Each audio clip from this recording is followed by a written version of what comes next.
Assalamualaikum warahmatullahi wabarakatuh. Halo, ketemu lagi Sobat Catatan Sekolah. Di video kali ini kita akan belajar dan membahas bersama mengenai kisi-kisi IPA ujian sekolah tahun 2020 tingkat SD atau MI.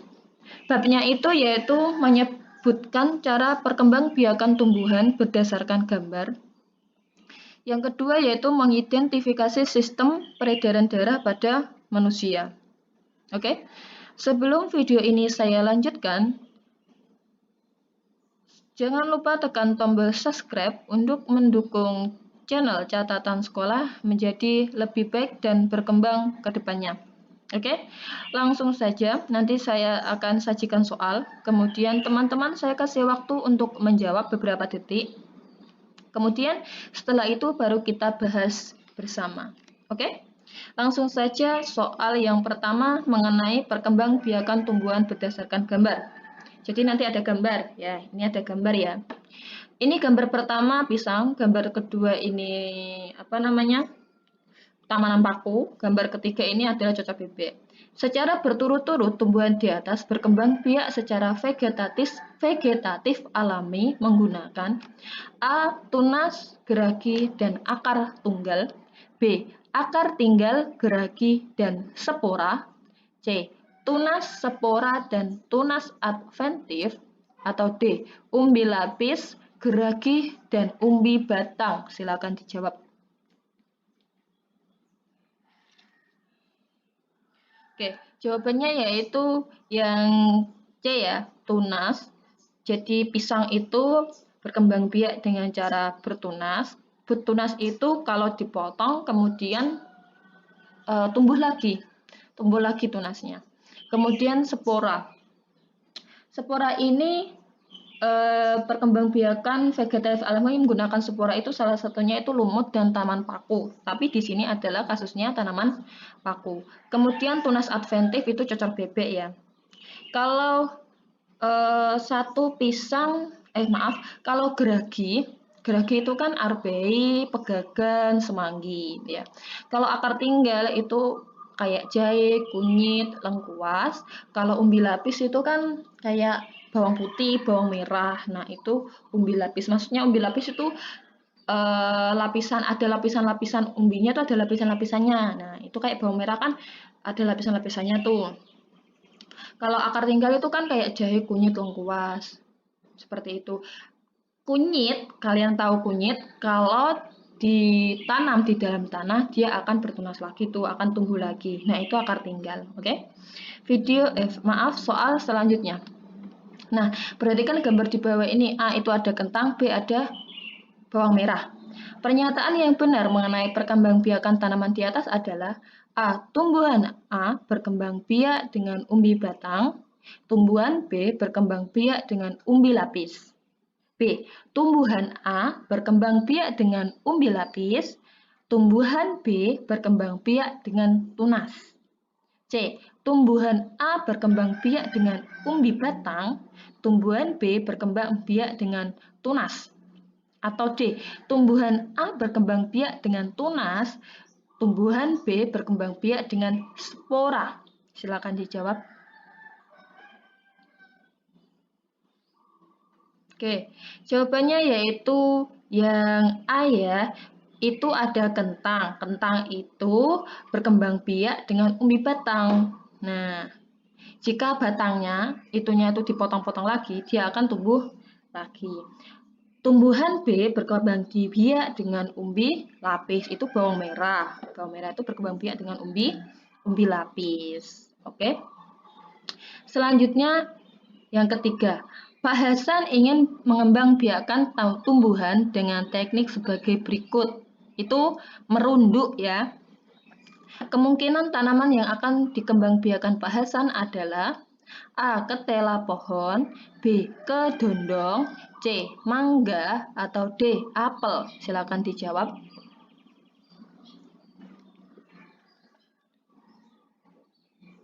Oke, jawabannya yaitu apel ya. Apel itu bisa dirundukkan. Maksudnya cabangnya itu bisa dirundukkan. Nah, kalau dirundukkan nanti batangnya itu akan bentuk akar-akar lagi tuh. Nah, Ketelak pohon itu dengan cara disetek, stek batangnya. Nanti batang, maksudnya stek itu batang dipotong, kemudian ditanam kembali, nanti akan tumbuh lagi. Kalau kedondong, maaf itu kedindong. Kalau kedondong itu dengan cara mencangkok. Kalau mangga itu juga dengan cara mencangkok. Jadi jawaban yang tepat adalah apel. Oke? Soal selanjutnya. Nah, itu ada dengan cara mencangkok. Perhatikan gambar di samping. Contoh tumbuhan yang dapat dikembangbiakkan dengan cara seperti pada gambar di samping adalah dengan cara mencangkok, A. Kentang, B. Kunyit, C. Mangga, atau D. Bawang merah. Silakan dijawab.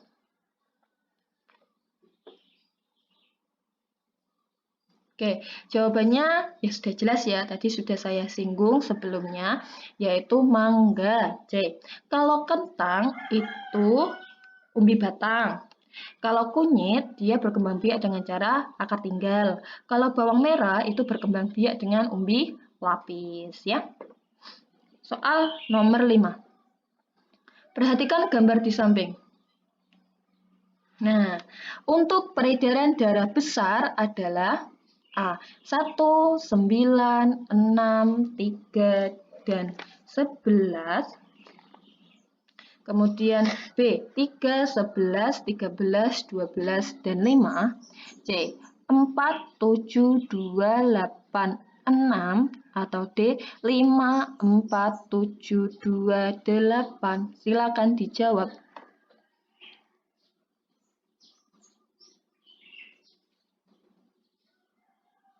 Ya, jawabannya yaitu B ya, 3, 11, 13, 12, 5. Jadi 3 itu apa? 3 itu adalah bilik kiri. 11 itu apa? 11 itu aorta. Kemudian 13 itu seluruh tubuh. Kemudian 12 itu vena cava, dan 5 adalah serambi kanan. Jadi peredaran darah manusia itu ada dua, peredaran darah besar dan peredaran darah kecil. Kalau peredaran darah besar itu peredaran dari jantung, bilik kiri, kemudian ke seluruh tubuh, kan besar ya, ke seluruh tubuh, kemudian kembali ke jantung. Kalau peredaran darah kecil itu dari jantung menuju paru-paru, kembali ke jantung. Ya, jadi darah prosesnya itu seperti ini. Beten. Darah mengandung O2. Jadi di sini ya, darah mengandung O2 mengalir dari bilik kiri. Nah, dari bilik kiri ke seluruh tubuh melalui arteri besar atau aorta. Jadi di sini adalah arteri besar atau aorta. Selanjutnya terjadi pertukaran gas CO2 dan O2, maksudnya karbon dioksida dan oksigen, ke seluruh tubuh. Ini tubuh. Kemudian darah yang mengandung CO2 kembali ke jantung melalui vena cava. 12 ini vena cava masuk ke serambi kanan. Ya. Ini seluruh tubuh, ini paru-paru, ini bagian tubuh atas, ini bagian tubuh bawah. Ini saya contohkan bagian tubuh bawah. Begitu juga, ini dari kalau lewat bagian tubuh atas sama, lewat sini menuju aorta ke seluruh tubuh, bagian atas melalui vena cava, kemudian ke serambi kanan. Ya, jadi jantung yang banyak mengandung masuk ke jantung lagi itu banyak mengandung karbon dioksida ya. Sudah paham ya peredaran darah besar? Selanjutnya yaitu soal nomor 6. Perhatikan gambar berikut. Nah, ada ini apa ini? Bilik atau serambi ini. Nah, nama bagian ditunjukkan anak panah beserta fungsinya adalah A. Serambi kanan mengalirkan darah kayak O2 ke bilik kanan. B. Bilik kanan memompa darah kayak CO2 ke paru-paru. C. Bilik kiri memompa darah kayak O2 ke seluruh tubuh. Atau D. Bilik kiri mengalirkan darah kayak O2 ke bilik kanan. Silakan dijawab.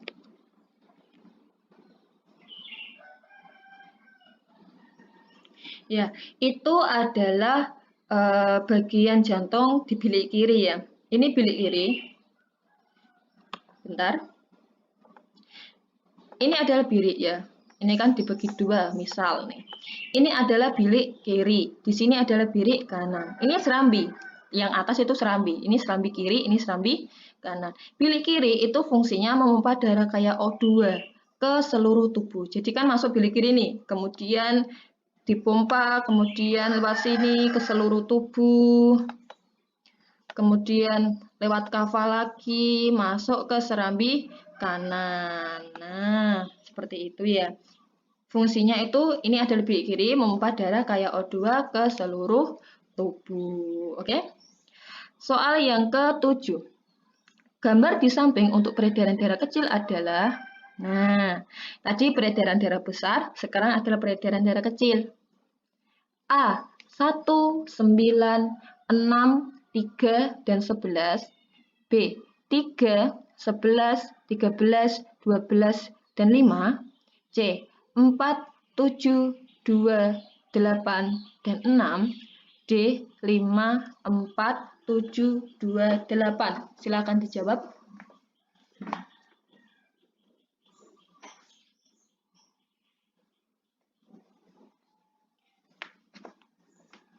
Jawabannya yaitu C ya, 4, 7, 2, 8, 6. Jadi di sini bilik kanan, kemudian di sini 7, vena pulmonalis, kemudian paru-paru, kemudian vena pulmonalis lagi menuju ke serambi kiri ya.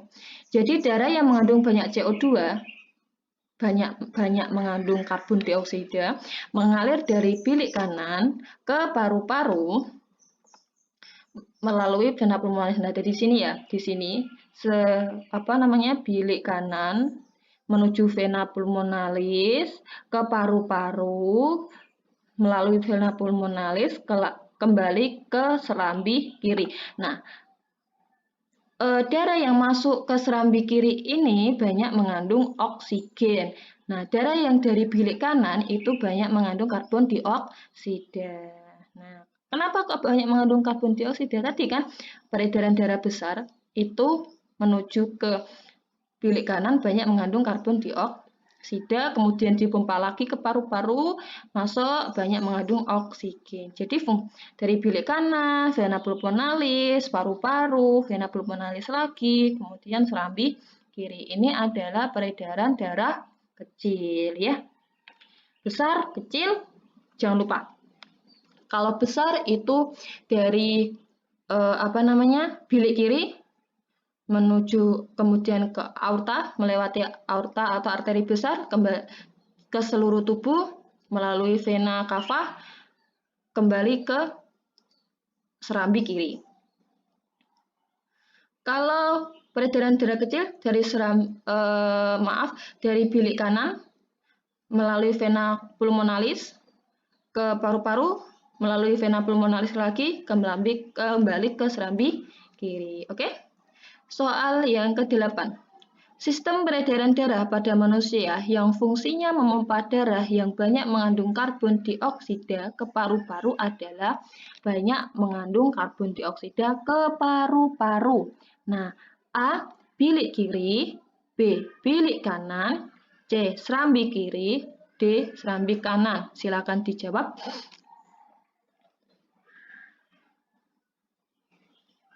Oke, jawabannya yaitu bilik kanan ya. Bilik kanan itu banyak mengandung karbon dioksida karena tadi dari proses peredaran darah besar yang banyak mengandung karbon dioksida masuk ke bilik kanan. Bilik kiri itu fungsinya memompa darah mengandung oksigen ke seluruh tubuh. Kalau serambi kanan menerima darah yang mengandung banyak CO2 dari seluruh tubuh.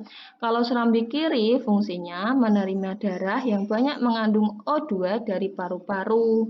Nah, sudah paham? Oh, sudah selesai. Terima kasih. Sebelum saya akhiri, jangan lupa belajar di rumah. Kemudian, jangan lupa like, komen, dan share video ini ke semua sosial media kalian. Jangan lupa tekan tombol subscribe untuk mendukung channel catatan sekolah menjadi lebih baik dan lebih berkembang ke depannya. Terima kasih Sobat Catatan Sekolah. Sampai ketemu di video-video selanjutnya. Wassalamualaikum warahmatullahi wabarakatuh.